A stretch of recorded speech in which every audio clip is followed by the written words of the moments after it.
Hello friends, welcome to Fahima's Learning.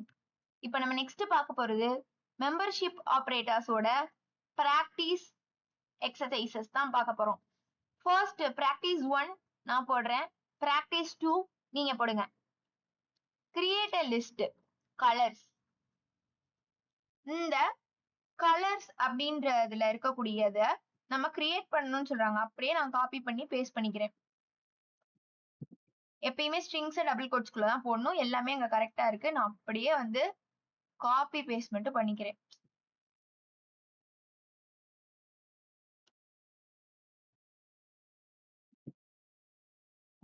Okay, கரெக்டா பண்ணிட்டேன்.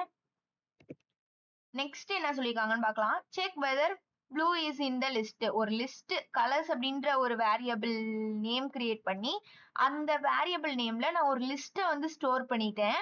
இப்ப அந்த லிஸ்ட்ல எனக்கு ப்ளூன்றது இருக்கான்னு செக் பண்ணணும். ப்ளூன்றது அந்த லிஸ்ட்ல இருந்துச்சுன்னா எனக்கு ட்ரூன் பிரிண்ட் ஆகணும். ப்ளூ அப்படின்றது அந்த லிஸ்ட்ல இல்லைன்னா எனக்கு ஃபால்ஸ்னு பிரிண்ட் ஆகும். ஸோ பிரிண்ட் அதுல இருக்கிறது கேபிட்டல் ப்ளூ தானே இருக்கு, கேபிட்டல் லெட்டர் பி தானே இருக்கு. ஸோ பிய கேபிட்டல் லெட்டர்லயே போட்டுருங்க. ப்ளூ அப்படின்றது இன் அந்த லிஸ்டோட நேம் என்னது?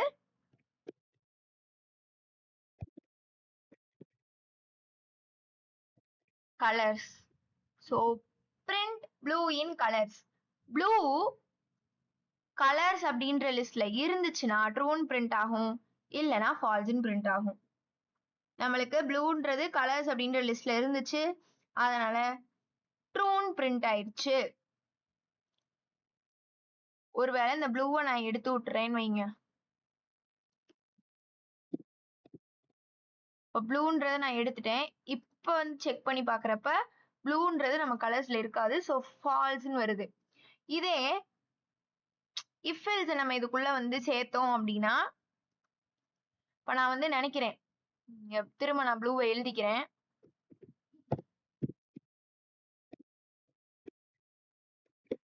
இப்போ நான் என்ன நினைக்கிறேன் அப்படின்னா, கமா போட்டு செப்பரேட் பண்ணிருங்க கரெக்டா, ஓகேங்களா? இப்போ நான் என்ன நினைக்கிறேன் அப்படின்னா, எனக்கு ட்ரூ ஃபால்ஸ்ன்னு பிரிண்ட் ஆக வேணாம்.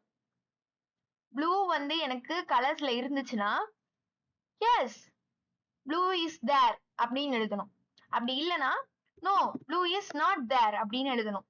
அதுக்கு இஃப் எல்ஸ் நான் யூஸ் பண்ணேன் அப்படின்னா, இஃப் இந்த இதுக்கு நம்மளுக்கு ஆன்சர் இப்போ என்ன வரும்?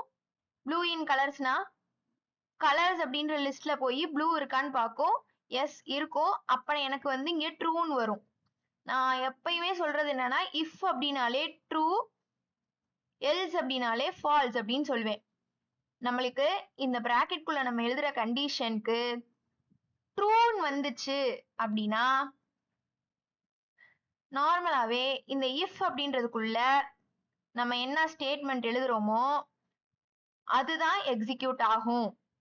அப்படி ஒருவேளை பிராக்கெட்குள்ள இருக்கிறது வந்துட்டு ஃபால்ஸ் அப்படின்னு வந்துச்சு அப்படின்னா நார்மலாவே இந்த இஃப்க்கு நேரா ஒரு எல்ஸ் நம்ம போடுவோம். அந்த எல்ஸ்குள்ள என்ன இருக்குதோ அதுதான் பிரிண்ட் ஆகும் அப்படின்னு நான் நிறைய டைம்ஸ் வந்து சொல்லியிருக்கேன். அதாவது இஃப்னாலே எப்பயுமே ட்ரூ தான், எல்ஸ்னாலே எப்பயுமே ஃபால்ஸ் தான். இந்த பிராக்கெட்குள்ள இருக்கிறது ட்ரூ அப்படின்னு ரிட்டர்ன் பண்ணுச்சு அப்படின்னா அந்த நேரத்துல ஒருவேளை நான் இஃப் அத அந்த ட்ரூன்றதை பிரிண்ட் பண்ணாம இஃப் கண்டிஷனுக்குள்ள அதை எழுதிருந்தேன் அப்படின்னா அந்த இஃப் கண்டிஷனுக்குள்ள நான் என்ன எழுத போறேனோ அது வந்து பிரிண்ட் ஆகும். ஸோ சிம்பிளா சொல்லணும்னா இந்த இடம் எனக்கு ட்ரூவா இருந்துச்சுன்னா இஃப்குள்ள இருக்கிறது பிரிண்ட் ஆகும். இதே இடம் எனக்கு ஃபால்ஸா இருந்துச்சுன்னா எல்ஸ்குள்ள இருக்கிறது எனக்கு பிரிண்ட் ஆகும். இப்ப இந்த இடத்துல எப்பயுமே இண்டென்டேஷன் வந்து போடணும், ஓகேங்களா? டேப் அப்படின்ற கீயை ப்ரெஸ் பண்ணீங்கன்னா இன்டென்ட் வந்துடும். இல்லைன்னா நீங்க இந்த கோலன் வச்சுட்டு என்டர் அமுக்குனாலே உங்களுக்கு ஆட்டோமேட்டிக்கா கரெக்டா வந்து வந்துடும். இது ஒன்றும் கிடையாது, ஜஸ்ட் 4 ஸ்பேஸ் வந்து விடணும், அவ்வளவுதான். Okay, print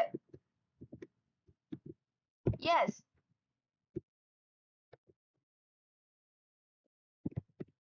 blue blue is there.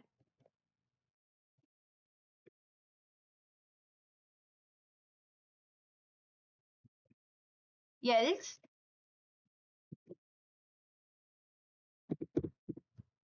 no, blue is not there. இப்போ இங்க பாருங்க, இதுக்கு எனக்கு நார்மலா பிரிண்ட் பண்ணா எனக்கு என்ன வந்துச்சு? ட்ரூன்னு வந்துச்சு. ஓகேங்களா? ஃபர்ஸ்ட் டைம், அதாவது என்னோட ப்ரோக்ராம்ல இந்த இடத்துல ப்ளூ இருக்கிறப்ப எனக்கு இது வந்து பிரிண்ட் பண்ணி பாக்குறப்ப எனக்கு ட்ரூன்னு வந்துச்சு. இப்போ திரும்பியும் நான் ப்ளூ போட்டுட்டேன். ஸோ எனக்கு இந்த இடத்துல ப்ளூ இருக்கு. ஸோ இந்த இடத்துல எனக்கு வந்து ட்ரூன்றது வரும். ட்ரூன்றது வந்துச்சுனாலே இஃப்க்குள்ள நான் என்ன எழுதியிருக்கணும் அது வந்து பிரிண்ட் ஆகும். இந்த இஃப் அப்படின்றதுக்குள்ள இந்த இஃப் அப்படின்றது இருக்கு பாத்தீங்களா? இந்த இஃப் அப்படின்றதுக்குள்ள நான் என்ன எழுதியிருக்கேன்னா பிரிண்ட் எஸ் ப்ளூ இஸ் தேர்னு எழுதியிருக்கேன். ஸோ இப்போ நான் இதை ரன் பண்றப்ப எனக்கு ட்ரூன்றது வரதுனால இந்த இஃப்குள்ள நான் என்ன எழுதியிருக்கணும் அது வந்து அப்படியே பிரிண்ட் ஆகும். எஸ் ப்ளூ இஸ் தேர்னு வந்து பிரிண்ட் ஆயிருக்கு. ஒருவேளை இந்த ப்ளூவை நான் எடுத்து விட்டேன் அப்படின்னா அந்த இடத்துல எனக்கு ப்ளூ இருக்காது. ஸோ எனக்கு ஃபால்ஸ் அப்படின்றது வந்து வரும். ஃபால்ஸ்ன்றது வந்து என்ன சொன்னேன்? இந்த எல்ஸ் அப்படின்றதுக்குள்ள நம்ம என்ன எழுதியிருக்கோமோ அது வந்து பிரிண்ட் ஆகும்னு சொன்னேன். ஸோ எல்ஸ்ன்றதுக்குள்ள நோ ப்ளூ இஸ் நாட் தேர்னு எழுதியிருக்கோம். ஏன்னா இங்க ப்ளூ வந்து நம்மளுக்கு இருக்காது. அதனாலதான் நான் வந்து எழுதி வச்சிருக்கேன். இந்த இடத்துல ப்ளூ இருக்காது. லாஜிக்கா வந்துட்டு இது ஃபால்ஸ்ன்னு வந்துச்சு அப்படின்னா இந்த இடத்துல வந்து எனக்கு ஃபால்ஸ்ன்னு வந்துச்சுன்னா லாஜிக்கா இந்த இடத்துல வந்து எனக்கு ப்ளூன்றது இருக்காதுன்னு அர்த்தம். அதனாலதான் நான் இங்க வந்து அப்படி எழுதியிருக்கேன். ஓகே, அதை விடுங்க. இப்ப நான் எக்ஸிக்யூட் பண்றேன் பாருங்க. No blue is not there. So இந்த மாதிரி தான் வந்துட்டு நம்மளுக்கு எக்ஸிக்யூட் ஆகும். ஒரு விஷயம் நடக்குதுன்னா அந்த விஷயத்துக்கு ரிலேட்டட் ஆகிறது தான் நம்ம அந்த இடத்துல ஆட்டோமேட்டிக்கா எழுதுவோம். ஓகே ஃப்ரெண்ட்ஸ், இப்ப இதே மாதிரி பிராக்டிஸ் 2 நீங்க 2 மாதிரியுமே போட்டு பாருங்க. பிராக்டிஸ் 2 வந்து என்ன அப்படின்னா கிரியேட் அ ஸ்ட்ரிங். இப்படி ஒரு ஸ்ட்ரிங்கை வந்து நீங்க கிரியேட் பண்ணணும். Check whether Java is not in the string. அந்த ஸ்ட்ரிங்ல ஜாவா அப்படின்றது இல்ல அப்படின்றத பாருங்க. அவ்வளவுதான் ஃப்ரெண்ட்ஸ். தேங்க்யூ.